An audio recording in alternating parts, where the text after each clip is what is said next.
Once all the siding is down, we can start insulating these old walls, and we're doing that from the outside by drilling holes in the exposed sheathing and pumping the insulation in. This is so cool.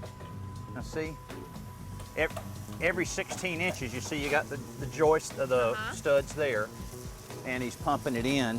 It'll just filter on up. You know, usually these houses will have fire blocking or horizontal blocking through there, but which I don't know why, but I'm glad it doesn't. Yeah.